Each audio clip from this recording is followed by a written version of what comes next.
जय माँ इंद्राक्षी, जय अम्बे। इंद्राक्षी धाम में दर्शकों आप सभी का हम हार्दिक स्वागत करते हैं। आज के दिन जिन जातकों का जन्मदिवस है, मैरिज एनिवर्सरी है, उन सभी को हमारी तरफ से बहुत बहुत शुभकामनाएं। आज हम बात करने वाले हैं ग्रीन प्लांट के बारे में। हरे पौधे घर के वास्तु को बहुत हद तक कंट्रोल करते हैं। यदि आपको पता भी ना हो कि आपके घर में कहीं वास्तु दोष लगा है, आप हरे पौधे घर में रोपें, हरे पौधे घर में लगाएं। और हमें किस दिशा में पौधे ज़्यादा लगाने चाहिए, और हरे पौधे वास्तव में शांति प्रदान करते हैं, आपके बुध ग्रह को अच्छा बनाते हैं, आपके चंद्रमा को अच्छा बनाते हैं। और कैसे बनाते हैं, सारी जानकारी इस छोटे से अंक में हम आपको देने वाले हैं।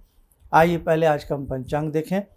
14 जून सन 2025, दिन शनिवार, संवत 2082, आषाढ़ मास, कृष्ण पक्ष, तिथि तृतीया, नक्षत्र उत्तराषाढ़ा, राहु काल 9 से 10:30, दिशा शूल पूर्व दिशा। अब देखिएगा, हरियाली चाहे घर में हो या बाहर हो, हमेशा सदैव मन को भाती है, लुभाती है। जिन जातकों के बुध अत्यधिक कमज़ोर होंगे वो कहीं ना कहीं गुमसुम रहेंगे, या उनकी बातों का असर किसी के ऊपर नहीं आएगा, या वो भूलने की बीमारी से परेशान होंगे, नींद ना आने की बीमारी से परेशान होंगे, मानसिक अशांति उनकी भंग नज़र आएगी। सेम चंद्रमा भी ऐसा ही देते हैं। चंद्र और बुध यदि दोनों ही व्यक्ति के कमज़ोर होंगे, अत्यधिक समस्याओं का सामना करना पड़ता है। घर में कई बार हमें नहीं समझ में आता कि वास्तु दोष है या नहीं। कई बार हम किसी वास्तु शास्त्री से भी मिलने का मन नहीं होता, लेकिन बातें मन में आती हैं, लेकिन बस ऐसे ही करते करते समय निकल जाता।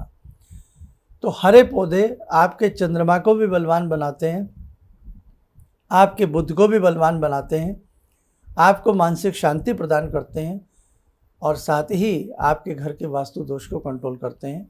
आप किस दिशा में हरे पौधे लगाए जाएं, जिसमें घर में अक्सर ऐसे पौधे आजकल बहुत होते हैं जिन्हें सनलाइट की भी बहुत ज़्यादा आवश्यकता नहीं होती है, और वो आपके अंदर की तरफ ही कमरों में, रूम्स में, यत्र तत्र वो बहुत अच्छी हरियाली भी देते हैं, और बहुत अच्छा प्रभाव उनका हमारे जनजीवन के ऊपर आता है। घर फूलों से सजा हो, घर पौधों से सजा हो, हरे हरे तरह तरह के पौधे घर में जगह जगह व्यवस्थित हों, तो बहुत ही सुंदर घर का वातावरण महसूस होता है। घर की उत्तर की दिशा, घर की नॉर्थ की दिशा बहुत ही बढ़िया रहती है। इन दिशाओं में हरे पौधे लगाना बहुत ही शुभ होता है। घर की मेन एंट्री के लेफ़्ट और राइट में कोई ऐसी लता हो जो चढ़ती हुई ऊपर की तरफ हो, वो लगाना बहुत ही शुभ होता। लक्ष्मी का द्वार वो घर कहा जाता है। और यदि उस लता में कोई छोटे छोटे नन्हे नन्हे चाहे किसी भी तरह के पुष्प आते हों, तो वो अपने आप में बहुत अच्छे रहते हैं।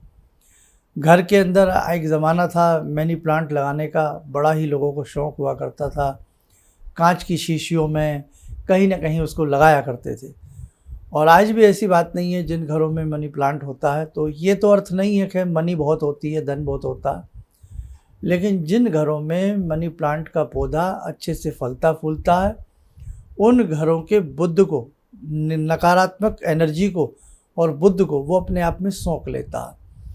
और जब हम उन पौधों में वाटरिंग करते हैं, हम उन पौधों में पानी डालते हैं, तो पानी और चंद्रमा का संबंध है। तो ऐसी स्थिति में हमारे चंद्र के ऊपर भी प्रभाव आता है, और हमारे चंद्रमा बहुत दुरुस्त हो जाते हैं, बहुत अच्छे हो जाते हैं।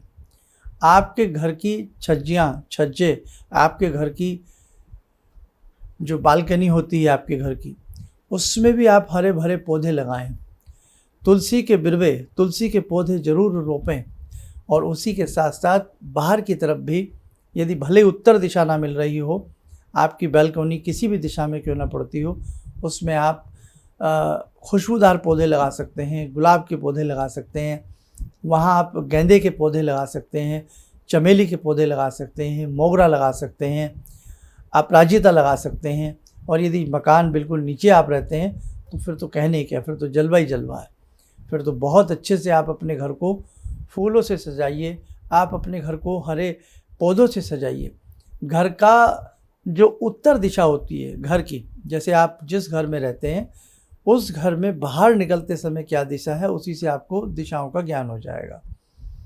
आपके घर का जो नॉर्थ हिस्सा है, नॉर्थ ईस्ट, वैसे भी नॉर्थ ईस्ट का जो कॉर्नर होता है वो भगवान की पूजा के लिए होता है, घर के मंदिर के लिए होता है, जिसे हम ईशान कोण कहते हैं। ईशान कोण में ज़रूर तुलसी रखनी चाहिए। तुलसी जिस घर में ईशान कोण में रखी जाती है उस घर में भगवान का तो वास होता ही होता है, और अनेकों प्रकार के वास्तु दोषों को वो तुलसी कवर करती है। ऐसे ही घर के नॉर्थ में मनी प्लांट, घर के दक्षिण में मनी प्लांट की खूब भरी भरी बेल दीवार के ऊपर, वॉल के ऊपर आप चलाइए, बनाइए, फैलाइए उसे, और समय समय पर उसकी कटिंग करिए, समय समय पर उसमें अच्छा पानी का व्यवस्था करिए। कभी कभी हल्दी का जल उस पानी में मिलाइए ताकि उसकी जड़ें जल्दी से ख़राब ना हो। हल्दी वैसे भी एंटीसेप्टिक होती है, बहुत बढ़िया काम करती है। तो आप बेटा इस प्रकार से व्यवस्था बनाएं। और भी अनेकों आजकल तो ऐसी बेलें आ रही हैं जो घर के वातावरण को बड़ा सुरम्य बना देती हैं। तो कहने का भाव, घर तुलसी से सजा हो, घर मोगरे से सजा हो, घर महकते फूलों से सजा हो, घर हरी हरी बेलों से सजा हो, बहुत ही सुंदर लगता है।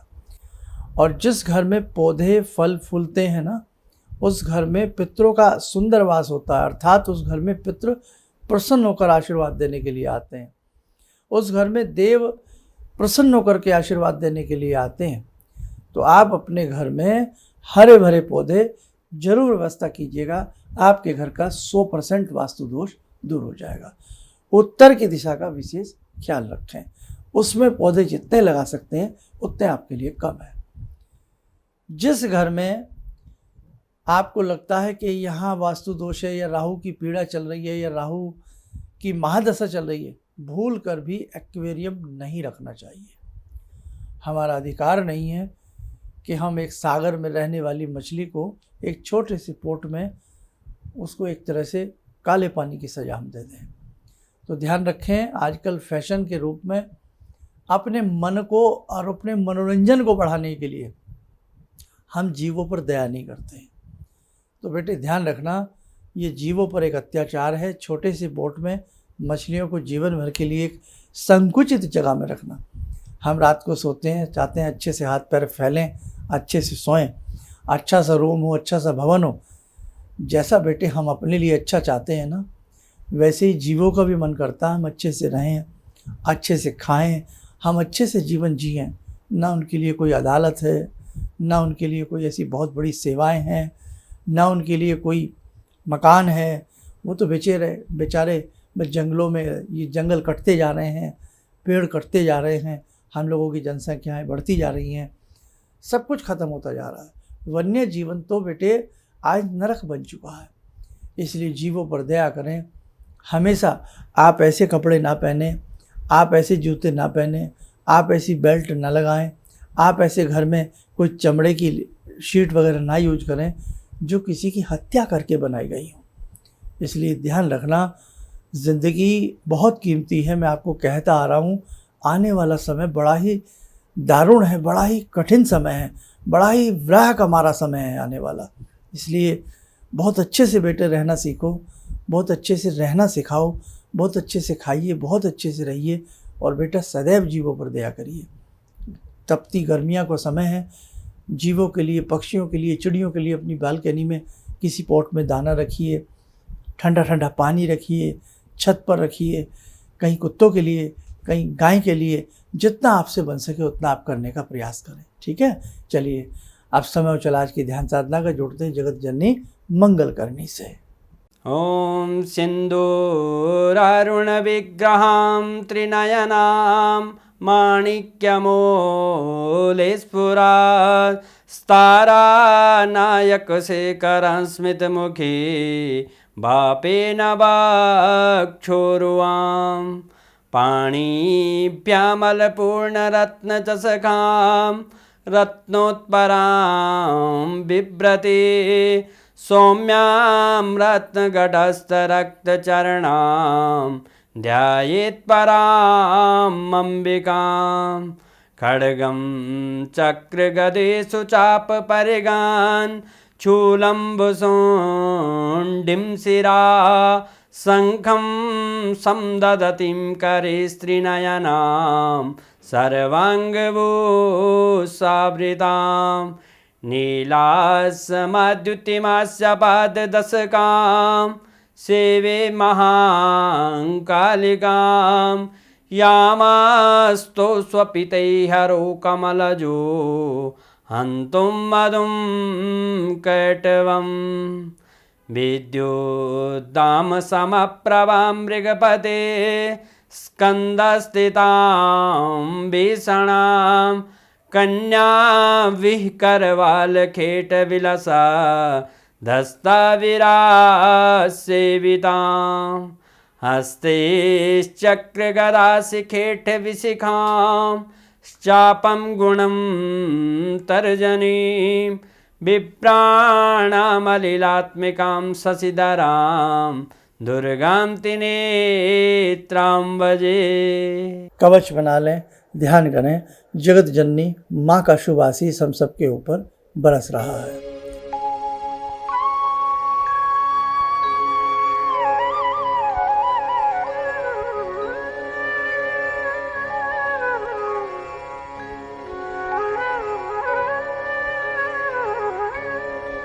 ओम बोलते हुए नेत्र खोलें, सामान्य हो जाए। देखो साधकों, ध्यान रखना, कभी जीवन में किसी को सता करके हम अपने जीवन को खुशहाल नहीं बना सकते। कुछ समय के लिए हम ऐसा कर सकते हैं, कुछ समय के लिए, लेकिन हम परमानेंट की खुशी प्राप्त नहीं कर सकते। इसलिए अच्छे से स्वयं भी रहिए, औरों को भी रहने दीजिए। अच्छे अच्छे मंत्रों की साधना करिए, सदैव अपने गुरु की शरण में रहिए, भगवान की शरण में रहिए, आपका जीवन बहुत अच्छे से कट जाएगा।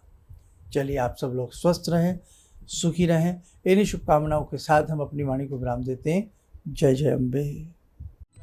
किसी भी समस्या के समाधान के लिए मिले प्रसिद्ध हस्तरेखा एवं वास्तु विशेषज्ञ प्रोफेसर धर्मेंद्र शर्मा जी से। नोट: शिविर में भाग लेने हेतु एवं व्यक्तिगत रूप से मिलने के लिए कॉल करने का समय सुबह 10 बजे से शाम 6 बजे तक। हमारे विभिन्न ज्ञानवर्धक कार्यक्रम देखने के लिए आप हमें अभी सब्सक्राइब करें, बेल आइकन को प्रेस करें ताकि आप देख सकें हमारा कार्यक्रम सबसे पहले। और अधिक जानकारी के लिए फेसबुक पेज को लाइक करना न भूलें।